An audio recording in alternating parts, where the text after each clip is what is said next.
बड़ा कौन है। एक बार की बात है, धरती और आकाश में बहस छिड़ गई।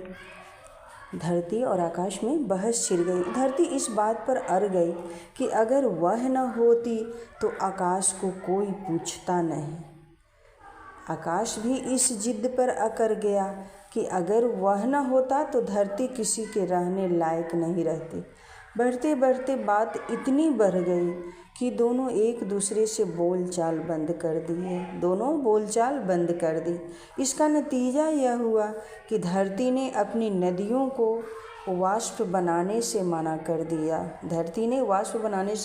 दिया। उधर आकाश ने बादल को पानी बरसाने से रोक दिया।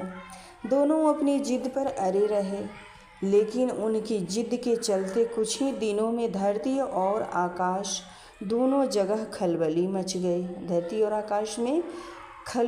गई। दोनों की जिद एक गंभीर समस्या रूप ले चुकी थी। अतः धरतीवासी धरती को मनाने लगे और आकाश में देवतागण आकाश को समझावे व मनाने लगे। धरतीवासी धरती से कहते, क्या होगा यदि आप अपनी जिद तोड़ लेंगे? किसी एक के हार मान लेने से यदि लाखों करोड़ों लोगों का भला हो तो इससे सर्वोत्तम कार्य दूजा कोई नहीं। ठीक यही बातें देवतागण आकाश को समझा रहे थे, मगर दोनों थे कि अपनी जिद पर अड़े थे। धरतीवासी हार कर कहने लगे, हे भगवान, अब आप ही कुछ करें, हमसे तो हमारी धरती नहीं मानती। आप ही आकाश को समझाएं। देवतागण तो पहले से विचलित थे, ऊपर से धरतीवासियों की गुहार सुनकर और भी दुखी व चिंतित हो गए।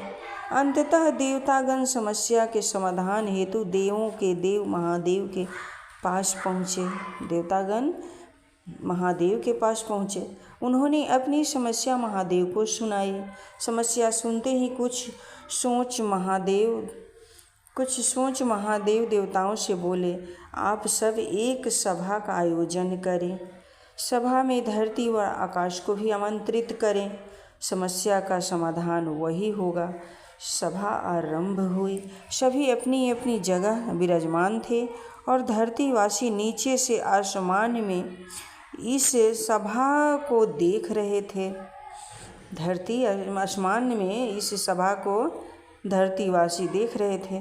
कुछ समय बीतने के पश्चात यहाँ देवता धरती और आकाश दोनों से पूछते हैं, क्या कारण है जो आप दोनों इस तरह नाराज हैं?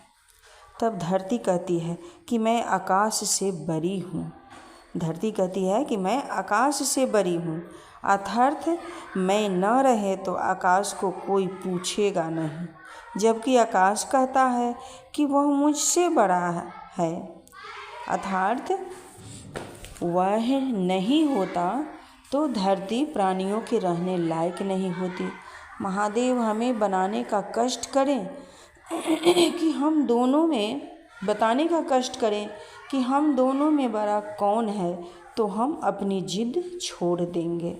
आकाश और धरती महादेव से बोले कि आप ही बताएं कि हम दोनों में बड़ा कौन है। महादेव कुछ देर चुप रहे, फिर बोले, बड़ा वही होता है जो सबों का हित का ख्याल करे।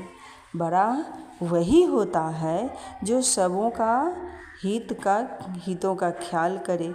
और आप दोनों ने तो अपनी जिद के आगे किसी की नहीं सोची।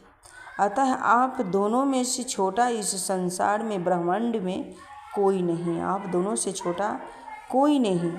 महादेव फिर बोले, आज जिस जल पर आप दोनों को इतना गुमान है, फलस्वरूप एक ने वर्षा करना तथा एक ने जल का वाष्पित करना बंद कर दिया है। क्या आपको यह जानकारी है कि आप दोनों को यह जल कहाँ से प्राप्त होता है? आकाश आपको वर्षा के लिए जल धरती के द्वारा जल को वाष्पित करने से प्राप्त होती है, और धरती आप जिस जल को वाष्पित करती है यह आकाश के वर्षा करने से आपको प्राप्त होती है। यह तो एक जल चक्र है जो आप दोनों के माध्यम से चलता है। यह क्या है? एक जल चक्र है जो आप दोनों के माध्यम से चलता है। अतः अब आप ही निर्णय लें कि आप दोनों बड़ा कौन है। अब तक धरती और आकाश दोनों का ही महादेव की बात समझ में आ चुकी थी। दोनों की महादेव की बात समझ में आ चुकी थी। अतः उन्होंने कहा, वास्तव में हम में से कोई बड़ा नहीं है। दोनों को समझ में आ गया तो बोला कि अब हम दोनों में से कोई बड़ा नहीं है, क्योंकि हम दोनों ही एक दूसरे पर क्या है? आश्रित हैं। अर्थात यदि हम अकेले हो जाएं तो महत्वहीन न हो जाएंगे। इतना कहने के साथ ही धरती और आकाश ने अपनी अपनी जिद छोड़ दी। फलस्वरूप देवलोक से लेकर धरती लोक तक खुशी की लहर छा गई, क्योंकि दोनों को समझ में आ गया कि बड़ा है कौन, छोटा है कौन और दोनों क्या है। इसलिए कहने की कोई ज़रूरत नहीं। इस कहानी से मेरे छोटे भाई बहन समझ सकते हैं, इस धरती पर बड़ा कोई नहीं है, सभी एक समान है। राधे राधे राधे राधे। यदि नाथ का नाम दया निधि है तो दया भी करेंगे कभी ना कभी। दुख हारी हरी दुखिया जन की, दुख क्लेश हरेंगे कभी ना कभी।